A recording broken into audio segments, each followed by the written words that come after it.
tal? ¿Cómo les va? Nos da muchísimo gusto que nos acompañen este miércoles 31 de julio aquí en la UNAM Responde. Terminamos otro mes y como cada día les tenemos información variada que esperamos sea de su interés y también de utilidad. Hablaremos un poco de las actividades que tiene preparadas Universum para este periodo vacacional. Además, las competencias continúan allá en París 2024 y hablaremos precisamente de lo que están haciendo los atletas, pero además tenemos comentarios y algunos datos históricos con Anel y con Iván. Y en nuestra entrevista hablaremos sobre ese universo que significan los océanos. Quédense con nosotros durante los siguientes minutos.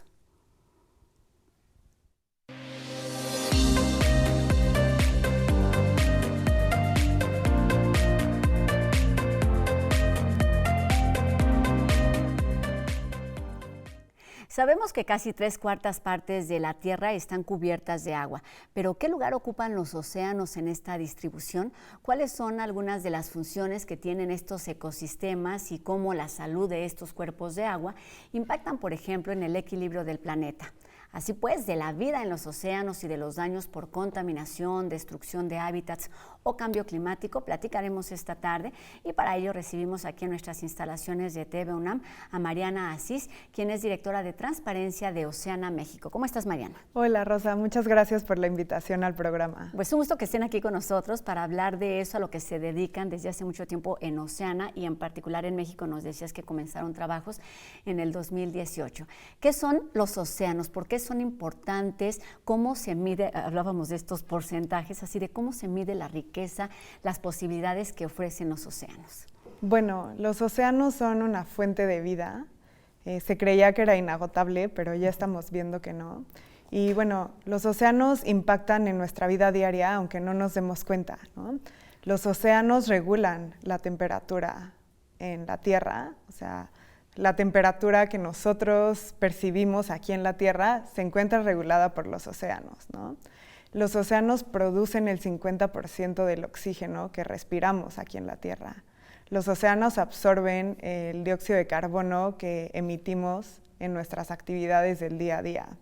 Los océanos son una fuente de alimentación, ¿no? Los océanos nos dan alimento a las personas y vale la pena decir que es un alimento de altísima calidad, que tiene minerales, vitaminas, proteína, etc. Los océanos también son una fuente de diversión, de turismo, ¿no? ¿Quién no le gusta ir a la playa en verano, meterse al mar? Ahorita que justo hablabas que estamos en periodo vacacional, México es un país con 2 grandes costas, ¿no? Tenemos más de 11,000 kilómetros de litoral y pues mucho de ese litoral se aprovecha para hacer actividades turísticas que implica ganancias y recursos para las comunidades costeras. Entonces, el océano nos da de todo, ¿no? Nos da alimento, nos da diversión, provee estas funciones básicas, estos servicios ambientales básicos como la generación de oxígeno, como la regulación de la temperatura, como la absorción del CO2. Entonces, muchas veces los vemos como algo lejano a nosotros, sobre todo pues, personas que vivimos en la ciudad como tú y yo, nos parecen un ecosistema muy lejano.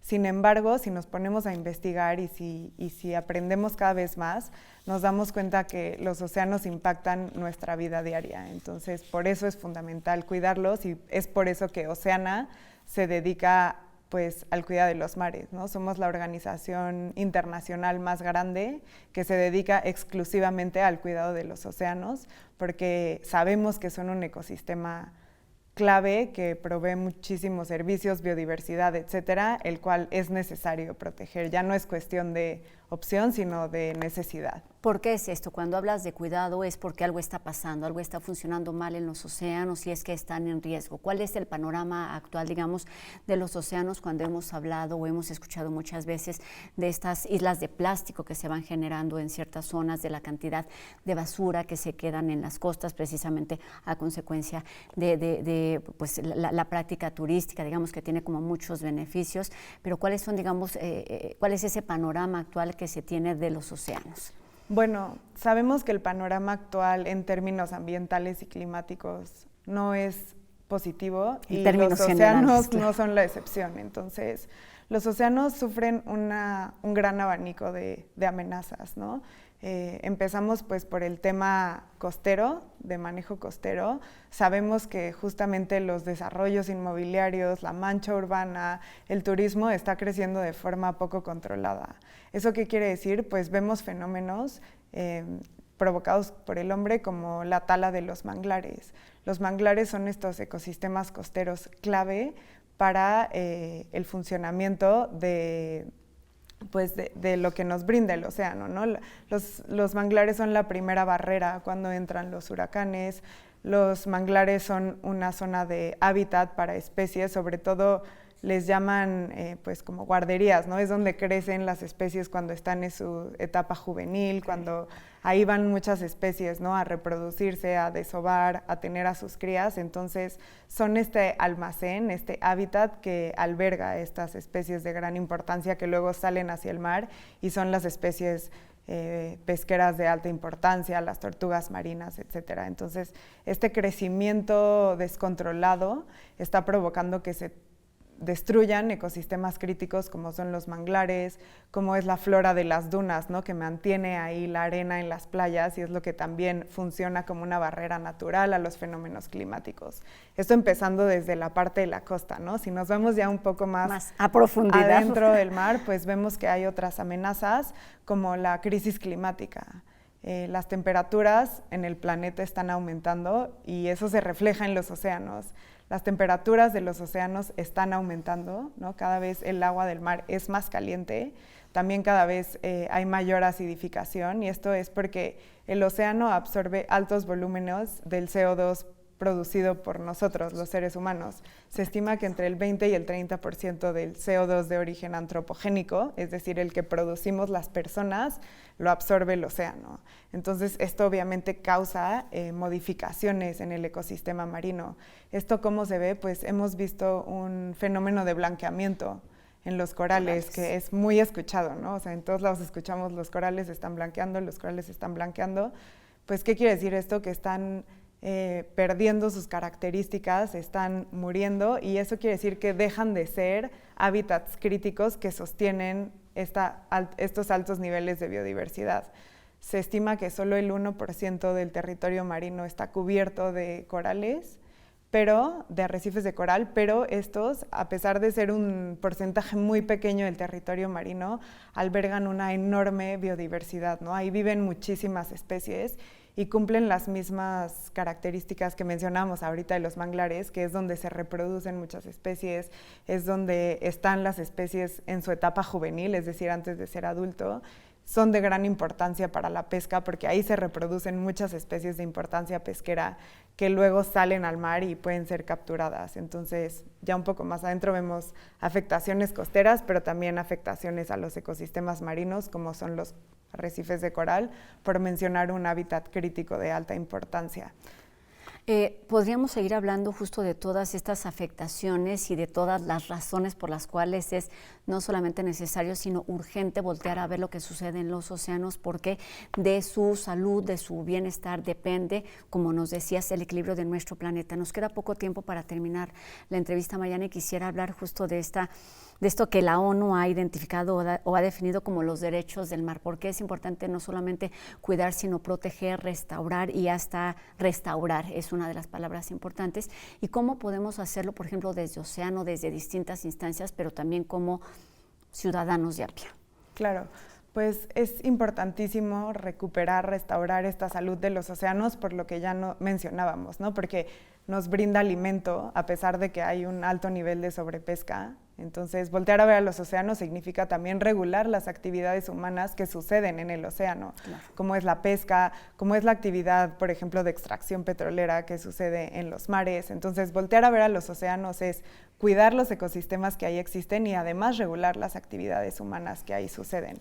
Entonces, es fundamental que diversas organizaciones, organismos internacionales como son la ONU, volteen a ver al océano y los propios países también volteemos a ver al océano. Decíamos que México es un país con enorme riqueza marina, con una gran cantidad de especies, incluso especies que solo habitan en mares mexicanos, y hemos visto a lo largo de los años que los gobiernos no voltean a ver a los océanos como una fuente de vida, de alimentación, de recursos. Entonces es fundamental voltear a ver a los océanos y crear políticas públicas que atiendan estas amenazas de las que hablábamos, ¿no? La tala de ecosistemas costeros que son barrera a fenómenos climáticos como los huracanes, atender la sobrepesca y la sobreexplotación de especies pesqueras, porque muchísima gente depende de esos recursos como forma de ingreso y aparte nos alimentamos de ello, ¿no? Hacer un programa de atención a la crisis climática en donde nos tomemos en serio esto que está pasando en el mar, ¿no? Cómo atendemos estas altas temperaturas, cómo atendemos esta degradación de hábitats críticos como son los arrecifes de coral. Entonces, creo que nombrar los problemas es el primer paso, pero tomar acciones concretas para resolver estos asuntos desde la política pública es una obligación del Estado que ya no puede postergar más, y justamente pues desde Oceana eso buscamos, ¿no? Somos una organización que se dedica a proponer y a impulsar políticas públicas que beneficien a los océanos, y no solo a las especies que ahí viven, ¿no? A las tortugas, a las ballenas, a los tiburones, sino a todos los seres humanos que dependemos de la salud de los océanos, que me atrevería a decir somos todas y todos, ¿no? Entonces, es importantísimo que se creen estas políticas públicas. Si entran a nuestra página web mx.oceana.org, pueden ver en todo lo que hemos trabajado. Hace poco la Comisión Nacional de Áreas Naturales Protegidas creó un área marina protegida con la colaboración de Oceana. Estamos impulsando políticas públicas para que se restauren las especies pesqueras sobreexplotadas. Estamos impulsando una ley para eliminar los plásticos de un solo uso del comercio electrónico en la Ciudad de México. Todas estas acciones contribuyen a la salud de los océanos. Claro, y para conocer, o más bien para saber qué podemos hacer, lo primero que tenemos que hacer es conocer la Oceana.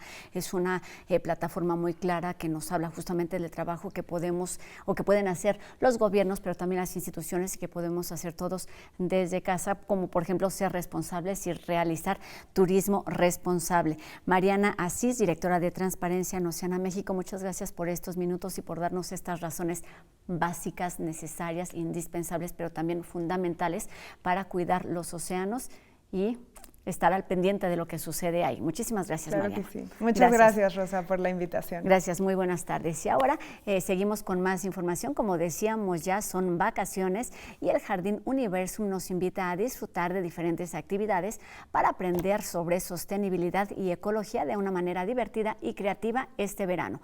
Por ejemplo, a través de un modelo de vivienda sustentable creado por la UNAM, a través también de un mariposario donde se muestra el papel de estos seres vivos, o también podemos aprovechar para cultivar un huerto urbano interactivo donde se utiliza la tecnología para la agricultura.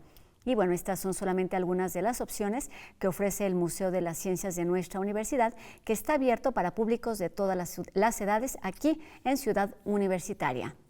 Puedes consultar los detalles de este Jardín Universum y de todo lo que ofrece en sus redes y en el sitio web que aparece en nuestra pantalla.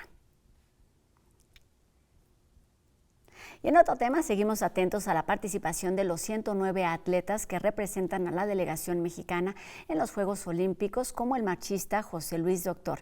Esto, además de recomendaciones literarias, anécdotas y datos históricos, con Anel e Iván, que nos hablan enseguida sobre el dopaje, un hecho que puede tocarse desde el punto de vista legal, pero también ético, científico. Vamos pues a París 2024, la UNAM en los Olímpicos.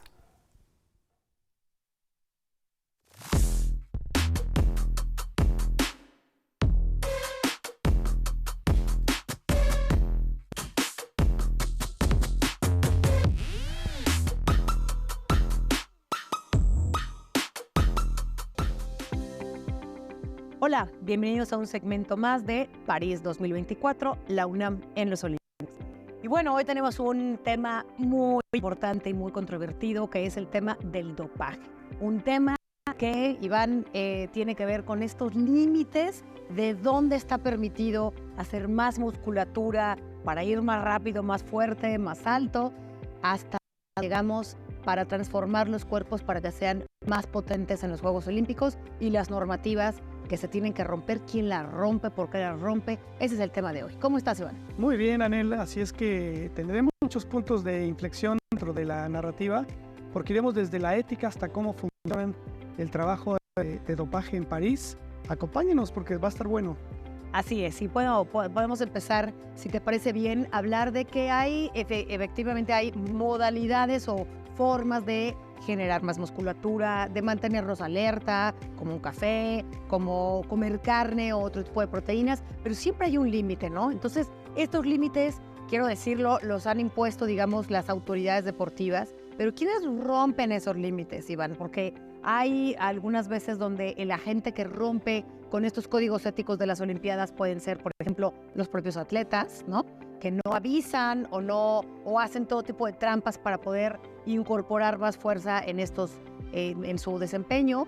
Algunas veces son los estados mismos, ¿no? Ya los hemos visto, países completos que deciden que todo su equipo incumpla con las normatividades, y luego los que, digamos, que no se sabe bien o están en un margen incómodo de información. Sí, desde luego, como bien lo dices, los estados, y es el caso de los rusos. Los rusos, pues imagínate nada más, por sistema, ¿qué quiere decir? Que es el gobierno, las instituciones, las federaciones, los entrenadores, los atletas, las familias, los medios de comunicación, o sea, todo un país, todo un sistema involucrado en el dopaje, y es el caso de los rusos.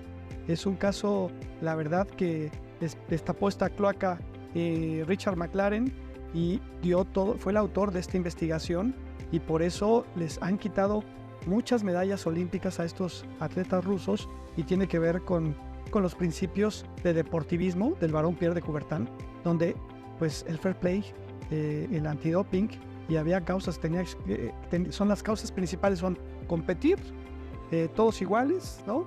Y esto, pues las ventajas competitivas, lo que hace la ciencia, la medicina, fueron pues hasta el momento cachados. Pero bueno, eso es en casos como Rusia, que fue castigada como país, ¿no? Para no poder competir en las siguientes. Pero hablemos pues 4 años. Hablemos de individuos, porque también son las personas, los atletas que de manera individual deciden también irrumpir en estos códigos de ética. ¿Por qué no platicamos de algunos temas? Uno de los casos más importantes en esta historia del dopaje en los Olímpicos, y no solo en los Olímpicos, en el deporte mundial, les recordarán el caso de Ben Johnson, el rey de la velocidad nombrado, que iba rompiendo los límites, como bien dices, del cuerpo, llega a una barrera y entonces tiene que entrar a la ciencia. Y pues fue en Seúl 88 cuando gana la medalla de oro sobre Carl Lewis, el hijo del viento. Aquel Carl Lewis que igualó las 4 medallas de Jesse Owens en Los Ángeles 84, y que pues le gana en esa competencia 48 horas, 3 días después aproximadamente, da positivo, le despojan la medalla a este jamaicano que estaba compitiendo por Canadá, naturalizado canadiense, y pues fue uno de los casos más impresionantes, porque inclusive cuando el Comité Olímpico da a conocer el caso de Ben Johnson de positivo, porque estábamos hablando de la prueba de las más importantes, porque es el hombre más veloz del mundo, y entonces en las conferencias de prensa había solamente 10 medios, ese día hubo 500 medios de comunicación, y en ese momento, estamos hablando de Seúl 88, pues la verdad es que fue un boom para ese momento el caso de Ben Johnson. Así es, y bueno, también estas normativas están alrededor del cuerpo, con toda una tecnología que tiene que ver con el antidoping y con la detección, pero también con la supervisión, Iván, de los caballos, los equipos deportivos, que también tiene muchísimo que ver, y justamente hablando de ciclismo y de las bicicletas, con una tecnología impresionante para poder lograr segundos de ventaja. Está un caso de los más emblemáticos también, del cual nos vas a platicar. Lance Armstrong, por supuesto, deportista que era, pues sí, el ganador de 7 veces la Tour de Francia, ganó una medalla de bronce en los Olímpicos de Sydney en la contrarreloj, y después, 12 años después de Sydney, pues revela, porque de alguna manera se fueron traicionando en el camino, pues hasta sus compañeros que hacían lo mismo que él, pero empezaron a declarar en contra de Armstrong, y Armstrong fue reconocido mundialmente como el más mentiroso de la historia, porque era muy hábil para mentir, y por supuesto es lo mismo, hay atrás toda una ingeniería científica de medicina que hace que estos atletas hagan lo que casi nadie puede hacer, ¿no? Que es ganar tanto. Exacto, y yo creo que eso nos recuerda que hay toda una tecnología y toda una ciencia dedicada, por una parte, a ver cómo desempeñar mejor y cómo hacer mejores deportistas, pero por otra, toda una tecnología justamente hecha para que no se detecte la mentira, ¿no? Entonces, por una parte está la ciencia para así formar más fuerza y la otra es solo para que no se detecte eso que hace hacernos más fuerte. Y por eso justamente yo les quería recomendar el día de hoy 2 documentales, hoy no van a ser libros. Uno es justamente La mentira de Armstrong, que es un documental que habla de esas posibilidades que le dio Armstrong dar esos marcajes que era absolutamente improbable que lo hiciera un cuerpo humano sin estar dopado. Y el otro, que es increíble, se llama Icarus. Es un documental diseñado para explorar esos puntos donde no se sabe hasta dónde está permitido, prohibido o hasta confundir con la ciencia, ¿no? Entonces Icarus es un documental que, inspirado en la realidad, esta emergencia por ganar, esta presión por ganar de los individuos, pero también de los estados, como decía. Así es, cuando combinas el deportivismo con la competencia, es cuando de repente ahí está la discusión. Así. Quiero competir, quiero ganar, pero también tengo que ser fair play, ¿no? Es algo difícil para la gente que hace este deporte, que tiene muchas ambiciones y que no solo compite por hacer deporte, sino quiere ganar. Esto también es algo que se refleja, como bien dices, en este documental. Le dicen y le preguntan a Lance Armstrong, si volvieras a estar el primer día, ¿lo volverías a hacer después de todo esto? Y dices, yo lo volvería a hacer. Claro, Porque tienen un hambre de ganar, como sea. Eso está mal, pero eso hacen. y está fuera de los valores olímpicos, ¿no? ¿A qué costo querríamos ganar?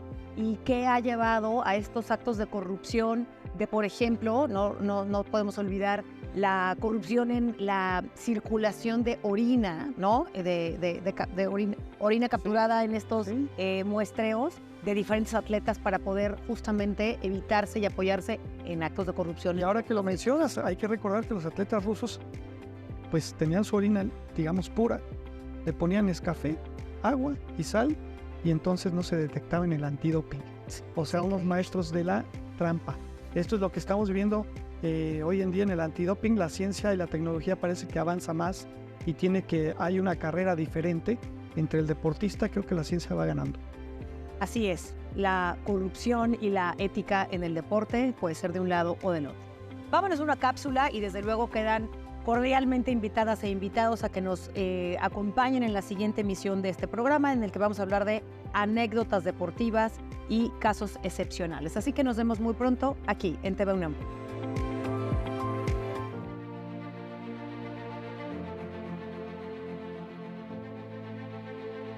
Particularmente estos Juegos Olímpicos los estoy disfrutando como si fuera mi último año competitivo, mi última competencia, mi último entrenamiento. Porque hace 3 años dejé la marcha por buscar cómo solventar económicamente, y ahorita que estoy dentro de la marcha nuevamente, en un buen nivel competitivo, no la pienso dejar. Entonces, el compromiso antes que todo eso es conmigo. Es como pasar a la historia por el marchista que nunca se rindió.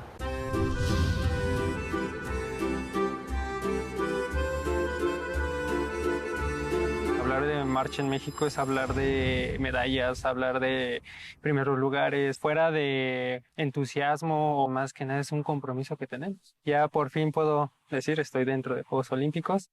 Fue un proceso muy largo, cansado, pero sabemos el compromiso que teníamos y al final en cuentas se cumplió. Hace 3 años me quedé fuera de Juegos. El momento exacto de la desilusión en el que dije, ya de plano, mejor hay que buscar otras cosas, venía justamente de la España. Veníamos tristes en el avión y recuerdo que yo bajé del avión, ya nos despedimos los compañeros y todo, y yo nada más tenía 15 pesos y eran como las 3:30 de la mañana y me tuve que esperar a que abrieran el metro a las 5 para poderme regresar. Entonces ahí fue donde llegó este golpe de realidad. Siempre digo que mi vida ha sido como la ciudad de los niños. Fui plomero por mi papá fue plomero, me enseñó la plomería, carpintería, albañil, auxiliar administrativo, auxiliar odontológico, vendedor de hamburguesas, de tacos. Entonces recibo una llamada por WhatsApp, por la aplicación de WhatsApp, y tenía la foto de alguien muy peculiar, del profesor Raúl González.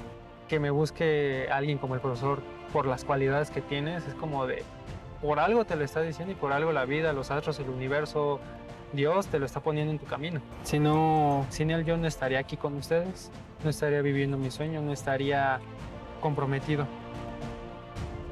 Yo creo que cuando más me he sentido vivo es haciendo lo que más me gusta, que es la marcha. Me cansa y todo, pero el simple hecho es de estar en un bosque, de estar aquí en la pista, de estar en los parques entrenando y saber que estoy llevando mi cuerpo al límite, es lo que más me llena de vida. Entonces, esto es de consistencia. Ojalá y no se pasaran ciertas cosas que uno pasa, pero al final yo creo que es parte de la vida, de la madurez que uno debe de obtener.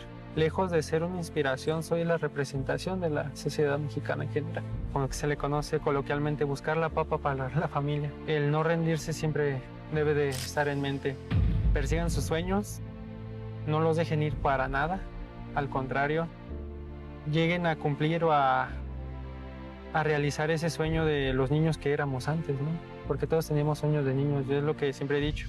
Yo creo que ahorita el niño de 12 años está cumpliendo su sueño, que soy yo.